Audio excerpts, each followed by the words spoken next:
Imagine this. What if the person who makes you laugh the most is the same person you might lose forever? What if one harmless joke became your last memory together? And what if love wasn't just about happiness, but about the moments you wish you could live again? Welcome to Mind Game Stories, where every story touches your heart and stays with you long after it ends. If you believe stories should make you feel something real, then don't forget to like, subscribe, and share. Because today's story is not just about love, it's about laughter, regret, and the silence that follows. The story begins. Ryan and Lily were not just a couple. They were a world of their own. To outsiders, they looked like any normal married pair. But inside their home, they were chaos, laughter, teasing, and endless playful battles. Ryan, a senior software developer, quiet, focused, brilliant. At work, people called him a genius, but also invisible. No one truly understood him. No one except Lily. Lily wasn't just his wife. She was his audience, his critic, his laughter, and the only person who made his complicated mind feel simple. Where Ryan was silent, Lily was expressive. Where Ryan calculated, Lily felt. And somehow they balanced perfectly.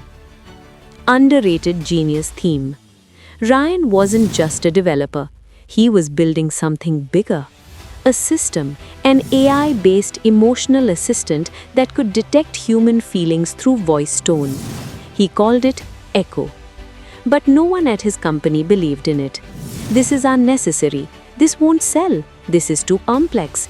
They ignored him, laughed at him, pushed him into routine work. But Lily believed. She always said, "Someday the world will see what I see in you." And Ryan would smile because her belief was enough. Love, emotional build-up. Their marriage wasn't perfect, but it was alive, filled with jokes, silly arguments, late-night tea, and endless laughter. Even their biggest problem was funny. Online shopping. Lily was obsessed. Packages arrived almost daily. Ryan used to joke, "At this point the delivery guy knows our house better than I do." And Lily would laugh, "At least he doesn't complain like you." The dress turning point. One day, Lily found a blue dress. Simple, elegant, perfect. The moment she saw it, she smiled in a way Ryan couldn't ignore. "Look at this," she said softly. Ryan looked, and for a moment he wasn't looking at the dress. He was looking at her happiness. "Buy it," he said. That was enough. The next day, Ryan came home early. The house was empty, quiet, too quiet. And then he remembered the delivery. And suddenly, that childish, mischievous side of him came alive. What if I deliver it myself? He laughed. He planned. He disguised himself. Pink cap, fake mustache, old jeans, and a poorly wrapped box. At 5 p.m., he rang the bell. "Ma'am, delivery package." Lily opened the door. And in that moment, she knew. But she played along, because love like theirs thrives on games. The revenge, the peak playful moment. She shut the door on him, left him outside, let neighbors laugh, and inside, she planned revenge. A fake message, a prank delivery, a perfect counterattack. The next morning, Ryan opened a box. A doll spoke. "Congratulations, Ryan, you are now officially a delivery boy." They laughed. Hard, long, uncontrollably. It was perfect. The tragic shift. That night, everything changed. Ryan stayed up late, working on Echo. He was close, very close. Lily brought him tea. "You need rest," she said. "Just a little more," he replied. She smiled. "Don't forget, tomorrow we're going out. Wear something nice." He laughed. "Even the blue dress?" She laughed harder.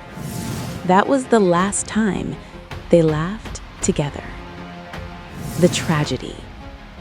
The next morning, Lily didn't wake up.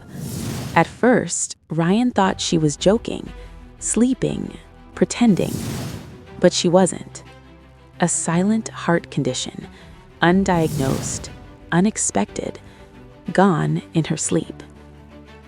The aftermath. Emotional breakdown. Ryan didn't cry immediately. He sat beside her, waiting, as if she would wake up and say, "Gotcha, this was my biggest prank." But she didn't. The house, once full of laughter, became unbearably silent. The delivery boxes stopped. The jokes stopped. Time stopped. The genius awakens. Weeks passed, then months. Ryan returned to his work, not because he wanted to, but because he had to. He opened Echo, listened to old recordings, Lily's voice, her laughter, her tone, her emotions. And then something clicked. Echo worked. It could detect emotion because it had learned from the purest data, Lily's voice. Recognition, underrated genius resolved. Ryan presented Echo again. This time, it wasn't ignored. It was revolutionary, a breakthrough, a system that could understand human feelings. Suddenly, the world noticed. The same people who once dismissed him now praised him. Awards, recognition, fame. Bittersweet truth. But Ryan didn't celebrate because the one person who believed in him first wasn't there. He returned home, sat alone, turned on Echo, and played Lily's voice. The system responded. Emotion detected, happiness. Ryan smiled, tears in his eyes, because for the first time, his creation worked perfectly. And for the first time, it hurt the most. The lesson. Powerful message. Love is not just about big moments. It's about small ones. The jokes, the teasing, the ordinary days that feel endless.